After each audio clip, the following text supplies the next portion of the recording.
Hello and welcome everybody to today's Coffee Talk special. One other nugget inside our EU Pay Transparency Fast Track. So we've been doing Coffee Talks for quite a time. The series is a new one, and I'm Henrike talking with my dear friend Margaret, whom I'm going to ask a very important question today, because we have the topic of total compensation, which could be, I don't know, data, let's call it data, money, whatever. But the important question to you is, Margaret, please tell us, what is total compensation? Sure, let's start there.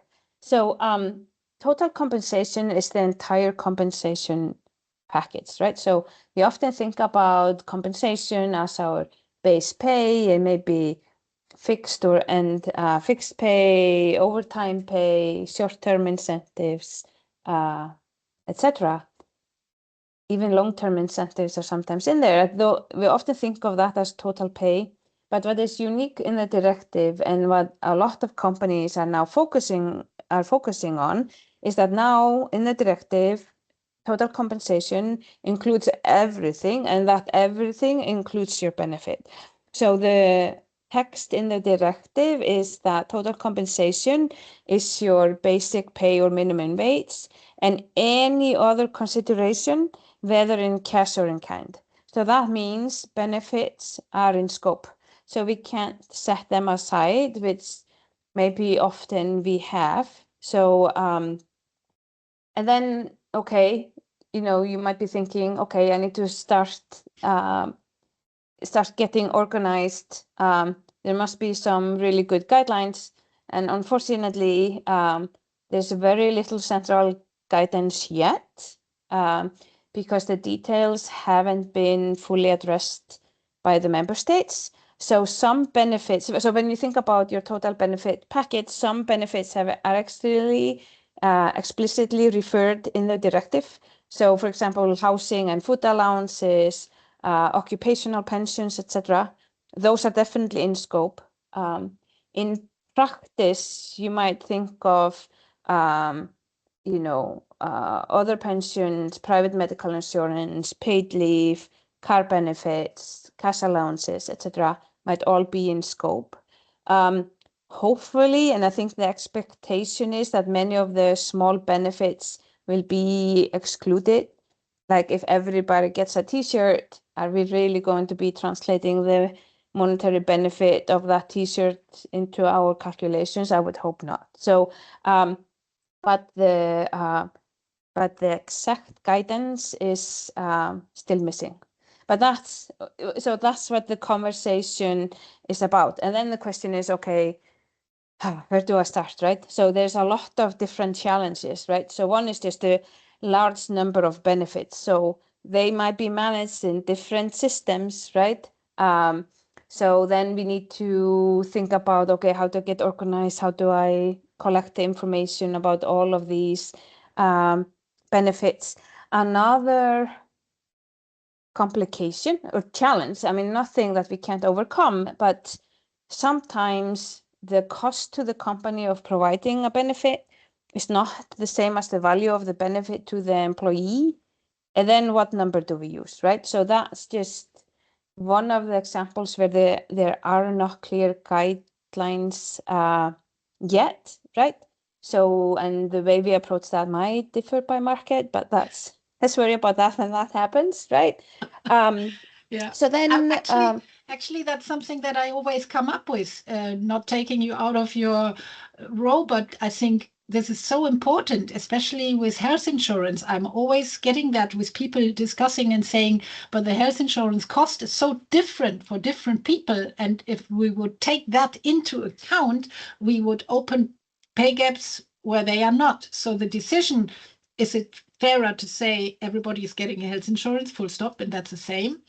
In my view, that would be fairer, like you just said with the t-shirt. So I'm really looking forward to whatever guidance will come, because I hope nobody is sort of gonna, through the benefits, sort of open an unfairness door, let's put it that way. Yeah. So then when we start thinking about, okay, once we have figured out, what are all our benefits and how are we going to evaluate it, then just we need to start thinking about, okay, where do I get the data on all of these? How I'm going to house the data, who's going to analyze the data? And then related to some of our other nudges, how are we going to then communicate this part of the total compensation package, right? So that's just another thing to kind of a little bit think about. So once we have all of this information, right? So then we have an opportunity, and I think this is going to be a special nugget that is a different episode, if we call these episodes.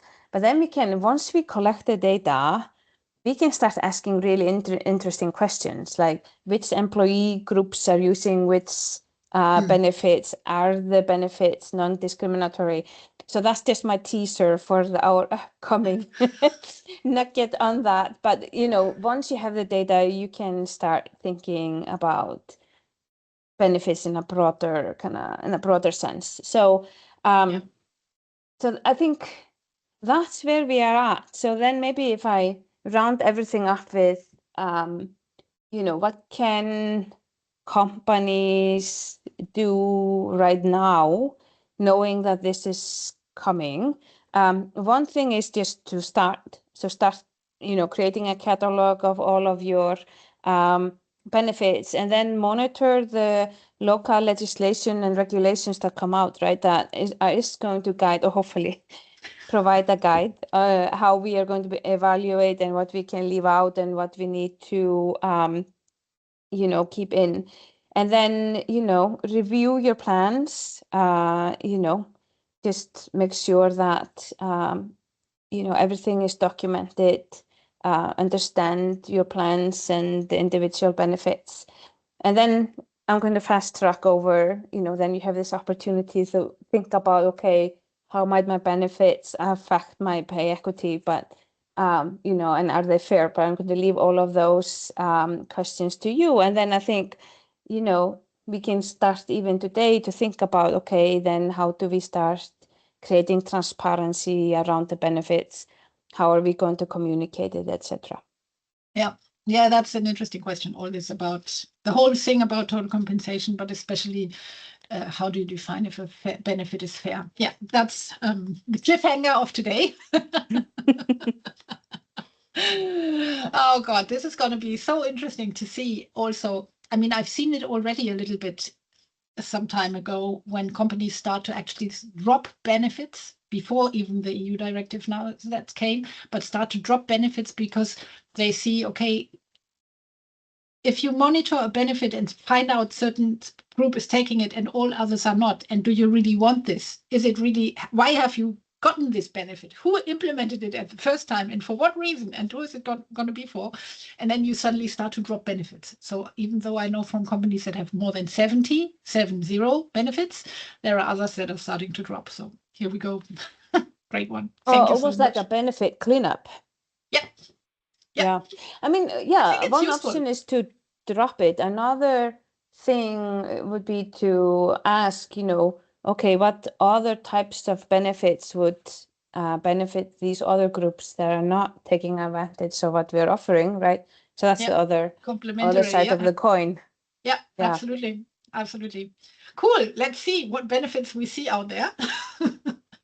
Thank you so much. Our time is over. Another nugget. Here we go. Looking forward to the next one. Thank you very much. All right. Bye. Bye-bye.